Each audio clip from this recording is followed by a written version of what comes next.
You'll notice some other things is that up to 35 non-accredited investors would be allowed.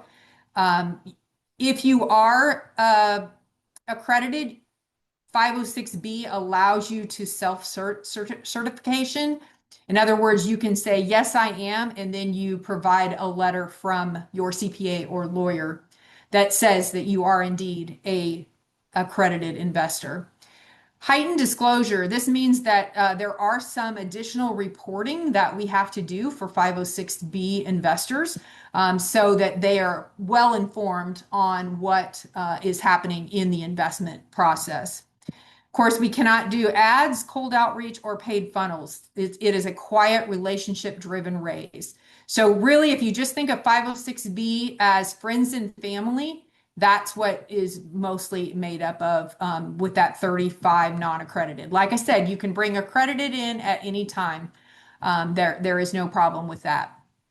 So kind of on the flip side then, the 506C, we can generally solicitate. I've already talked about what the accredited investors, we have to reasonably do verification that we know that they are accredited. So when we do our interviews or talk to people about investing with us, those are the kind of questions that we would ask to get a reasonable analysis as to whether this person was a accredited investor. Of There's course, we can use our websites. Go ahead. there's one question. Does JV fall under Reg D? Yeah, that's good. It's a good question. Um, the joint venture is a little bit different. The JV, as he or she noted it, it is a little bit different. It is not in under the same regulations because it is a joint venture. Now, however, there are still regulations you have to follow. One being, and this is one that I think is often misconstrued. People tend to think that if you're in a joint venture, you can be a silent partner. And technically, everyone in a joint venture, according to SEC compliance, must have a job. So, your job could be advising, bringing donuts to the meeting, whatever that the job is. But everyone in a JV does need to have um, a position, and it doesn't have to be equal, but it does have to have some kind of a substantial position. So they do not fall under the 506B or the 506C rules in a joint venture. So it is definitely a little bit different. Thank you for asking that because I had it in my notes and then I remembered I forgot to put it in the slides. So I do appreciate you asking that question. Any other questions, Jason? Michael also mentioned under a 506C, you can also accept a Series 65 certification for accreditation. That's a great point. Absolutely correct. Yes. Yep. So again, on the 506C, anything's open. Social media posts, websites, self-certification cannot happen. We have to have some documentation in order to prove that that person is accredited. I said that normally comes in the form of a CPA or a lawyer. On our raise that we just did, I actually had a investor whose CPA refused to do the accreditation. She cited that she did not want to be liable. So, I mean, we have other options. He is accredited and it's no problem. But it was just interesting to me that she wouldn't sign off on a letter, which I think is funny because he owns 50 single family homes as rentals. And I think, okay, well, it's not like it's questionable whether he's worth $1 million or not. But anyway, they just know that those roadblocks are out there. So you have a line of questions coming up right now. So Okay. I think Elaine, you were first. Hi. So with the 506B, if you're raising a significant amount of equity, and then you have your minimum at 100,000, let's say, if you need like, let's say you're raising 7 million, so you have a minimum of 70 um, investors, right? You can have like 100,000 each, so 70 investors. Because the 506B caps it at up to 35 non-accredited, You can Right. only, I mean, is that the limit? So you can only have the 35 non-accredited in that case, Yes. and then you will have to get the other 35 from accredited? Yes, that's correct. Mm, okay. Yeah. So you either need to raise your average with the non-accredited, or you need to get accredited investors on the other side. You're absolutely right. Okay. Right. Thank you. You're welcome. And then John, you're up. Yeah, thank you. I was asking about the JV, and I was just curious if you have a company want to invest in your deal, how does that company have to? I mean, they're probably most likely an LLC. How would they come into that deal? Would that be a JV, or would that company be considered one of your investors? Does that make sense? Yeah. So absolutely, I understand what you're asking. There's always multiple answers, right? It depends, is what we like to say. But the way Right. you're describing it, if you look at our paperwork, like if you go through our PPM, et cetera, when you do the elections and all that kind of stuff, it Mhm. will say, are you coming in as an individual? Are you coming in as an LLC? Are you coming in as a trust? Are you coming in as a self-directed IRA? So in that case, what you've told me, they would be coming in into a syndication. That assumes that you've set up a syndication, right? And then they would be coming in as, let's just say, an LLC. And so basically, they could be a large, right? Let's say you're raising 5 million, and they're coming in at 2.5 million or whatever.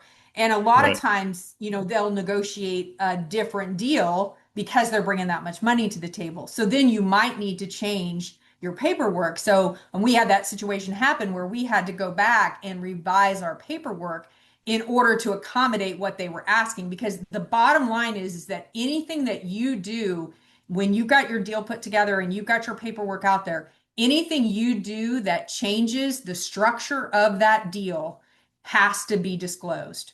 So, as Mauricio always says, and like I said, I was in his mentor group, so I heard him say it over and over. You can pretty much do anything you want to do, but you have to disclose it. And obviously stay within the laws, but you have to disclose it. So in the case that you said, they would come Right. in as a LLC, as a, corporation, whatever. They would check that box, and then they would just be a LP, just like you and I would be at $100,000, but they would obviously own more. Got it. Got it. Thank you very much. You're welcome.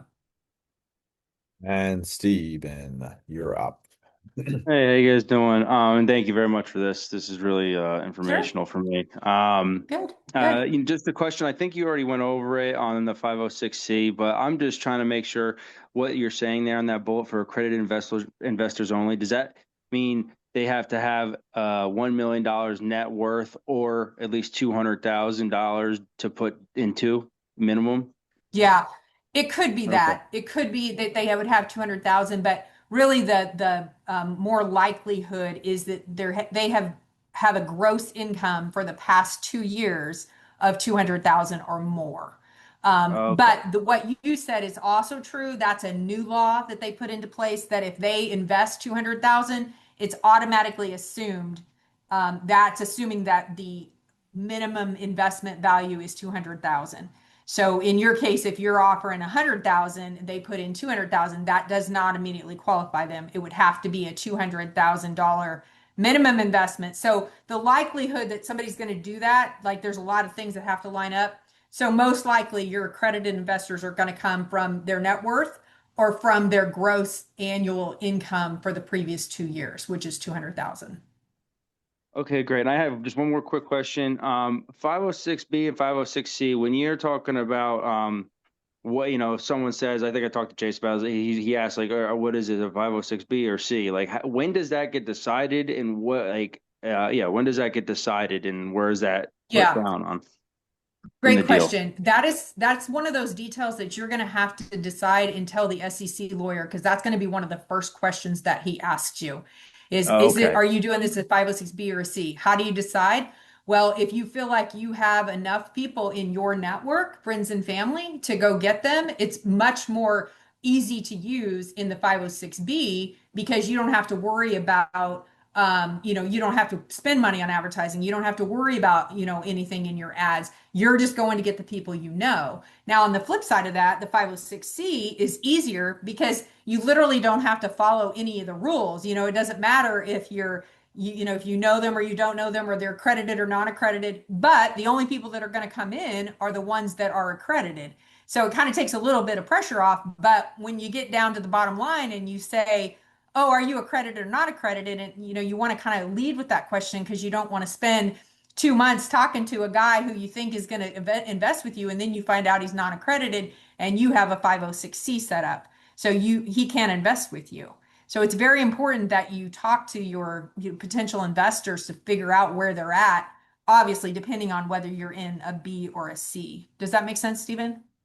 Yeah, Teresa, thank you so much. You bet. You bet. And then, excuse me, Satari's out. Okay. Yeah, a quick question around is there a specific just from a terminology sake between an SPV or a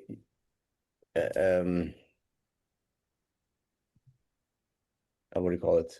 Well, an LLC. Like, is the LLC the structure of it, and SPV fund is that? How do you like language? Because when people ask me and I use the language, they're like, you know, SPV fund.